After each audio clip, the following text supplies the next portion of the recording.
Eder, Mac, Pallister. Salvo Gabriella, nei giorni del ritrovamento frequentavano il parchetto dell'ex ospedale psichiatrico. Ma come mai? Loro andavano spessissimo là per portare i cagnetti a passeggio. Eppure il grande Carmelo Abate dice che è una strana coincidenza. La coincidenza chi se ne frega, Abate conto suo, io non mannizia per conto suo, ma lui supera tutti. A chi fa comodo continuare a girare a vuoto attorno a Sebastiano? A chi fa comodo?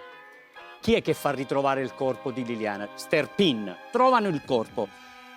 C'è traccia di Sebastiano nell'area dove hanno trovato il corpo? No, c'è traccia di Nasti, Gabriella e Sterpin. Perché si ritrovano a 150 metri e stanno lì un'ora a parlarsi, non si capisce di perché. Chi è che fa trovare il corpo? Sterpin, in collegamento telefonico con Nasti. Scrive il poliziotto che si sentono mentre sono intercettati. Ecco cosa dissi nella mia deposizione del 5 gennaio. Ieri ho letto sul quotidiano Il Piccolo delle dichiarazioni rilasciate da una signora che lavora presso un negozio di frutta e verdura di via San Cilino, che ha riferito di aver visto Liliana Resinovic transitare davanti al suo negozio la mattina del giorno 14 dicembre, giorno della sua scomparsa. In riferimento a questo ho fatto le mie considerazioni, che sono le seguenti. O Liliana ha preso un autobus per recarsi al negozio Wind 3 di via Battisti, come mi aveva riferito il 14 dicembre 2021 nella telefonata delle ore 8:22, o ha trovato qualcuno che le ha offerto un passaggio. O può aver proseguito per via San Cilino a piedi prendendo poi il viale Raffaello Sanzio o la via delle Docce, che sale verso il monte. O continuare per la via San Cilino fino all'entrata dell'ex OPP. All'interno dell'ex OPP Liliana aveva i suoi ambulatori specialistici.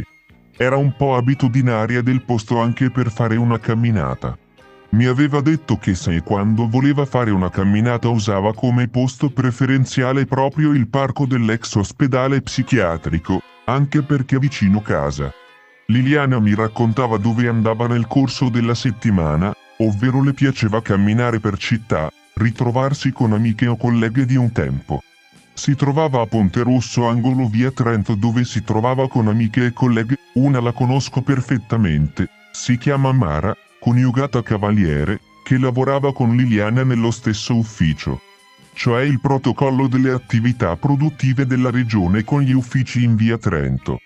Talvolta si recava in piazzale San Giacomo, proprio davanti alla chiesa, dove si trovava con un'amica che abitava in zona, non so però chi sia questa amica.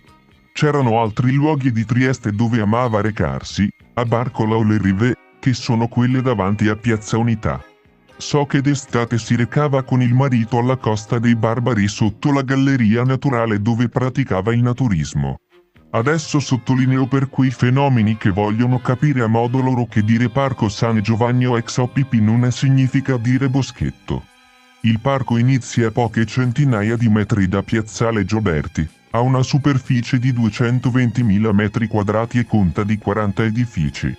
Il boschetto è nella estremità superiore, lontanissimo, è tutto recintato con una rete alta 2 metri, nel 2021 era impraticabile per rovi, sporcizia, inquinamento, era la discarica degli ex manicomio. Claudio Sterpin si è svegliato infuriato e come prima cosa è andato in caserma a fare presente le dichiarazioni di Quarto Grado, in particolare di Carmelo Abate. La giornalista di Quarto Grado, storicamente amica di Sebastiano, ha detto che le celle dimostrano che effettivamente per Giorgia e Sebastiano si trovavano in una zona ben precisa la sera della corda. La famiglia vuole sapere come fa a avere queste informazioni, dato che non risultano negli atti da nessuna parte. Qualcuno dice forse un'evidenza del secondo filone di inchiesta, ma se così fosse la giornalista non dovrebbe esserne al corrente. Al momento l'unica vera novità è che è stato sentito l'amico della Carnia, ma questa è un'informazione che non è uscita dagli atti, mi è stata detta direttamente dai parenti di Liliana. Ehi, non dimenticare di iscriverti a questo canale.